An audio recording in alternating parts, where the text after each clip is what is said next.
Dibrey ha'Yamim2, 2Chronicles, chapters 8 and 9. Dibrey ha'Yamim2, 2Chronicles, chapter 8. And it came to be at the end of 20 years that Shelomoh had built the house of Yahuah and his own house.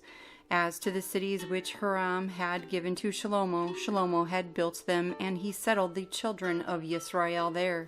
And Shelomoh went to Hamath Zovah and seized it. And he built Tadmor in the wilderness, and all the storage cities which he built in Hamath. And he built upper Beth Horon and lower Beth Horon, cities of defense with walls, gates, and bars. Also Baalath and all the storage cities that Shelomoh had, and all the chariot cities and the cities of the cavalry, and all that Shelomoh desired to build in Jerusalem and in Lebanon and in all the land of his rule. All the people who were left of the Hittites and the Amorites and the Perizzites and the Hivites and the Jebusites, who were not of Yisrael, their descendants who were left in the land after them, whom the children of Yisrael did not destroy, from these Shelomoh raised compulsory labor, as it is to this day. And Shelomoh did not make slaves of the children of Yisrael for his work, but they were men of battle and chiefs of his officers and commanders of his chariots and his cavalry. And these were the chiefs of the officials of sovereign Shelomoh, 250, who ruled over the people. And Shelomoh brought the daughter of Pharaoh up from the city of David to the house he had built for her, for he said, "My wife does not dwell in the house of David, sovereign of Yisrael, for where the ark of Yahuah has come is Kodesh."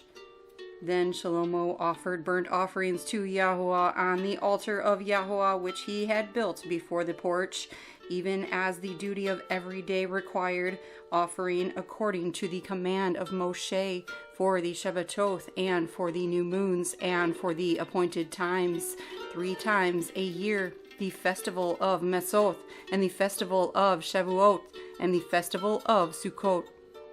And according to the ruling of David his father, he appointed the divisions of the Kohanim for their service, the Levites for their duties to praise and serve before the Kohanim, as the duty of each day required, and the gatekeepers by their divisions at each gate. For so was the command of David, the man of Elohim. And they did not turn aside from the command of the sovereign to the Kohanim and Levites concerning any matter or concerning the treasuries. And all the work of Shelomoh was prepared from the day of the foundation of the house of Yahuah until it was completed.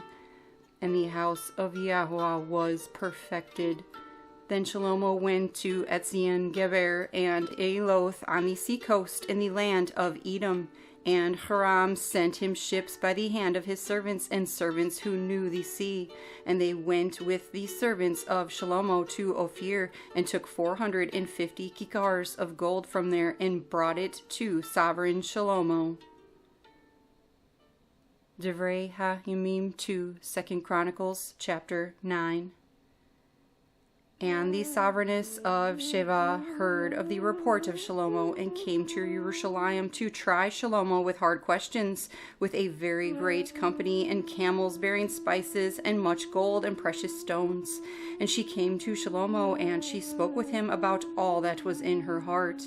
And Shelomoh answered all her questions, and there was no matter hidden for Shelomoh which he did not make known to her. And the Sovereigness of Sheba saw the wisdom of Shelomoh and the house that he had built, and the food on his table, and the seating of his servants, and the service of his waiters and their attire, and his cupbearers and their attire, and his burnt offerings that he offered up in the house of Yahuah, and there was no more spirit in her. Then she said to the sovereign, "True was the word I heard in my own land about your words and your wisdom, but I did not believe their words until I came and saw with my own eyes. And see, I have not been told the half of the greatness of your wisdom. You exceed the report which I heard. Baruch are your men, and Baruch are these your servants who stand continually before you and hear your wisdom. Baruch be Yahuah your Elohim, who delighted in you to put you on his throne to be sovereign, for Yahuah your Elohim, because your Elohim has loved Yisrael to establish them forever. Therefore he made you sovereign over them to do right ruling and righteousness.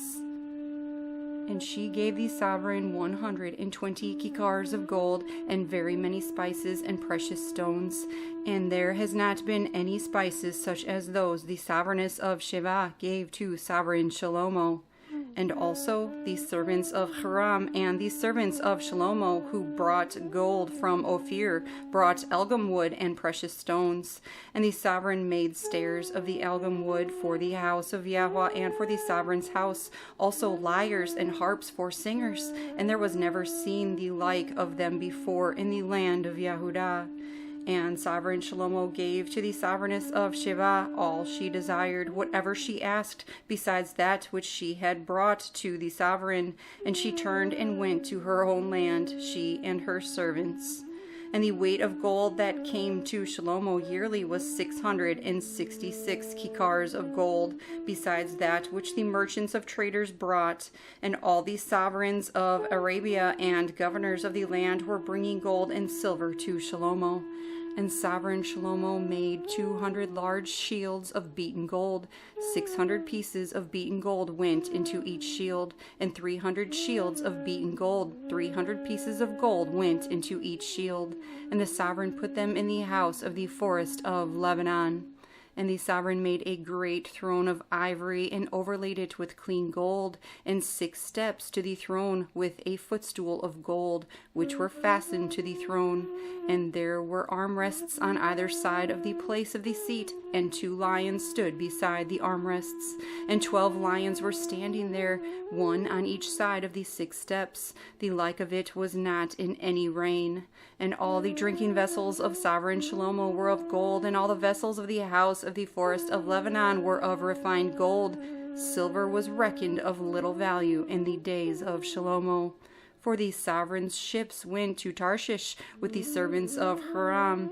Once in 3 years the ships of Tarshish came, bringing gold and silver, ivory, apes, and baboons.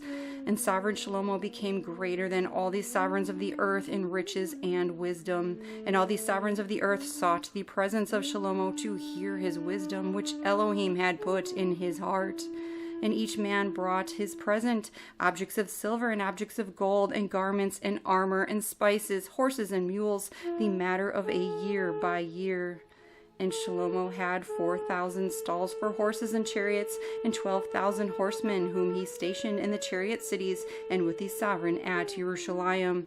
And he ruled over all the sovereigns from the river to the land of the Palestinites, as far as the border of Mitzrayim. And the sovereign made silver in Jerusalem as the stones, and he made cedar trees as plenty as the sycamores which are in the low country. And they were bringing horses to Shelomoh from Mitzrayim and from all lands. And the rest of the acts of Shelomoh, first and last, are they not written in the book of Nathan the Nevi, and in the Nevuah of Achiah the Shilonite, and in the visions of Iddo the seer concerning Yerovim son of Nevat? And Shelomoh reigned in Jerusalem over all Yisrael 40 years. So Shelomoh slept with his fathers, and was buried in the city of Dawid his father, and Rehoboam his son reigned in his place.